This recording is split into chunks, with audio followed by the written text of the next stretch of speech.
મહાનગરોની અંદર રોગચાળો વકર્યો છે અને વધુને વધુ દર્દીઓ હોસ્પિટલની અંદર જોવા મળી રહ્યા છે. સુરતમાં રોગચાળાએ એક યુવતીનો જીવ લીધો છે. મગદલ્લા રોડ પર બાંધકામ સાઇટ પર રહેતી યુવતીને 2 દિવસથી તાવ આવતો હતો. શરૂઆતમાં તેને ખાનગી હોસ્પિટલ ખસેડાઈ, પરંતુ વધુ તબિયત લથડતા તેને સિવિલ હોસ્પિટલ ખસેડવામાં આવી. જોકે સારવાર મળે તે પહેલા જ તેનું મોત થયું. તો વડોદરાની અંદર પણ કોલેરા અને ડેન્ગ્યુએ તરખાટ મચાવ્યો છે.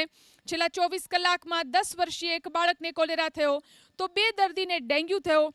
આ ઉપરાંત તાવ અને ઝાડા ઉલટીના 619 કેસ નોંધાયા છે. અમદાવાદમાં પણ મચ્છરજન્ય અને પાણીજન્ય રોગચાળો છે. કોલેરાના ચાલુ મહિને 17 કેસ નોંધાયા છે, તો ટાઇફોઇડના 285 અને કમળાના 150 કેસ છે. ડેન્ગ્યુના 38 કેસ નોંધાઈ ચૂક્યા છે.